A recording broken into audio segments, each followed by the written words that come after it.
आमतौर पर वसंत पंचमी के दिन राजस्थान में पिकनिक विकनिक बनाई जाती है, कई बार दोस्तों के साथ घूमने जाने का और वहाँ पे खाने पीने का, ऐसा मतलब घर से बाहर कोई अच्छे पिकनिक स्पॉट ऐसे प्लान बनता है पूरा। तो जैन साहब क्या प्लान है आज? देखिए बसंत पंचमी सही बोले आप, राजस्थान में तो जो है, बट मैं क्या आसाम में पला बड़ा हूं, तो वहां पे सरस्वती पूजा बहुत बड़े लेवल पे सेलिब्रेट किया जाता है आसाम बंगाल में। तो हमें याद हमारे स्कूल में मतलब बसंत पंचमी सरस्वती पूजा में हम लोग सब इन्वॉल्व होके एक वो करते थे, इसलिए बसंत पंचमी मेरे लिए बहुत खास दिन है। तो हैप्पी बसंत पंचमी। और हम तो सरस्वती को सब पूजते ही हैं। और सबसे पहले तो आपको अनिल जी हैप्पी बसंत पंचमी, और एंड मार्केट्स को और हमारे सारे व्यूअर्स को और सारे पैनलिस्ट को भी, and happy Valentine's day also. बिल्कुल, आपको भी दोनों की बहुत बहुत शुभकामनाएं सर। बताएं आज का जेम स्टॉक्स। बिल्कुल सर, नेटको फार्मा एक लवली स्टॉक है मेरे लिए। नेटको फार्मा लिमिटेड, ये 94-95 में इसका आईपीओ आया था, और मुझे याद है मैंने भी लाइन में लग के जब आईपीओ लगाते थे, बॉम्बे में रहता था, और अलॉटमेंट लकीली आ गया था। और अलॉटमेंट उस टाइम पे भी बहुत टफ होते थे, और 4000 आईपीओ आए थे, फ्लाई बाय नाइट ऑपरेटर्स थे, बट ये stock I think at par आया था और अच्छा लिस्टिंग हुआ था। बट फिर उस टाइम पे हम लोग तो वो लिस्टिंग गेन्स के लिए काम करते थे, बेच दिया था। बट अब मेरे पास नहीं है, डिस्क्लेमर दे दूं, बट ये स्टॉक को मैंने बहुत कम कवर किया। जैन साहब एक मिनट, आप डिस्क्लेमर दें उसके पहले मैं आपको कुछ और कह दूं, और जैन साहब के साथ हमारे सारे एक्सपर्ट्स को भी ले आइए विंडो में।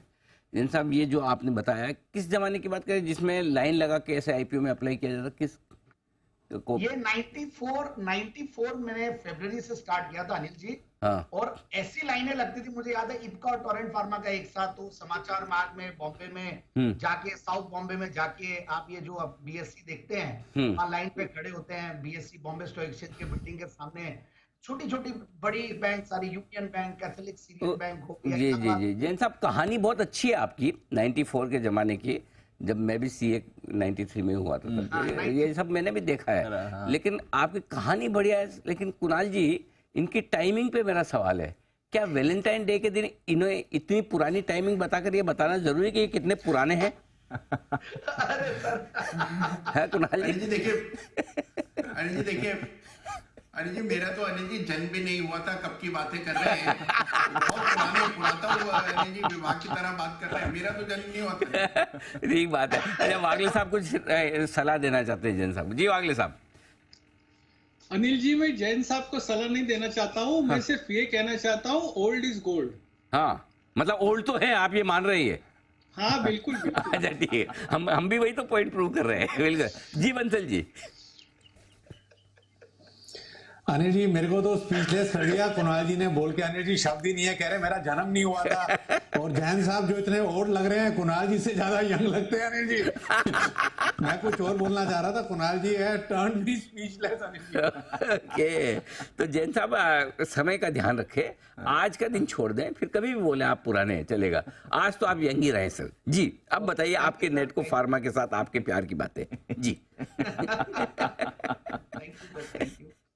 देखिए, नेटको फार्मा चुनने का रीजन भी है। देखिए, आज मार्केट तो काफी डिफिकल्ट है, और मिड कैप स्मॉल कैप में करेक्शन भी है, पिछले 4-5 दिनों से हम कह ही रहे हैं। और एक चीज और मैं सबको बताना चाहूंगा कि आप लोग प्लीज नाम नोट करके रखें, अननेसेसरली जंप नहीं करें, क्योंकि कई बार क्या होता है कि आपको नीचे भी मिलेंगे। आज तेज होता है क्योंकि हमारा प्लेटफॉर्म को इतने लोग देखते हैं, सब लोग एक साथ खरीदते हैं, तो सर्टेनली काफी वो होता है। तो मेरी राय हमेशा ये रहती है कि आप लोग ठंडी रोटी, मतलब रोटी को ठंडी करके खाएं, नाम लिख के रखें। फार्मा स्टॉक है, बहुत बढ़िया सेक्टर है।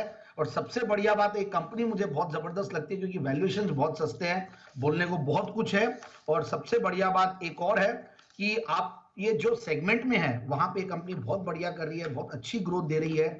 इनफैक्ट आपके अलग अलग निश सेगमेंट्स में है, एपीआई बिजनेस में, स्पेशलिटी बिजनेस है इनका, और कॉम्प्लेक्स जेनरिक्स इनके वैल्यूएशन वो आते हैं, सेल्स आती है। यहाँ पे इन्होंने एक्सपोर्ट्स में काफी बड़ा वॉल्यूम आता है। हैदराबाद में से कंपनी है, 1981 से कंपनी कार्यरत है, और काफी R&D पे हमेशा से फोकस्ड कंपनी रही है।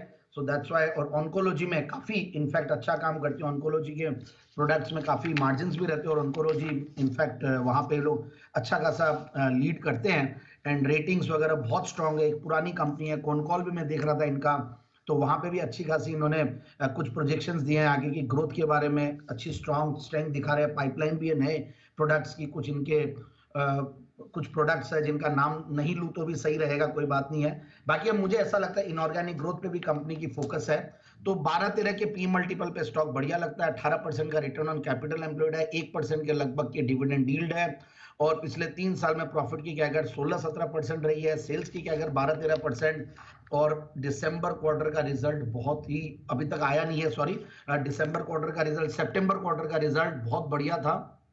और मैं जनरली थोड़ा सा ये लार्ज कैप स्टॉक लाने का रीजन भी यही है कि बहुत ज्यादा स्मॉल कैप में नहीं घुस के आप थोड़े से सेफर और सस्ते लार्ज कैप में घुसे तो ज्यादा बेहतर रहता है, और बहुत बढ़िया लेवल्स पे जब स्टॉक रहता है तो ये बढ़िया रहता है। और दिसंबर क्वार्टर का रिजल्ट बहुत बढ़िया था, इनफैक्ट पिछले कुछ क्वार्टर्स में रिजल्ट अच्छा है, 3 क्वार्टर से, और बीच में थोड़े हल्के आने लगे थे results, so that was the reason कि मैं इस स्टॉक को कम कवर किया था।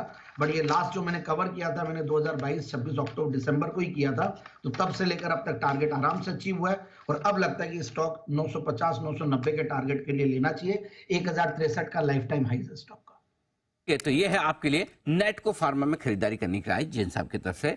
जैन साहब का पुराना प्यार जो आज वैलेंटाइन डे पे उन्होंने दिया है जेम स्टॉक के तौर पर। धन्यवाद जैन साहब। 950 और 990 के 2 टारगेट लेकर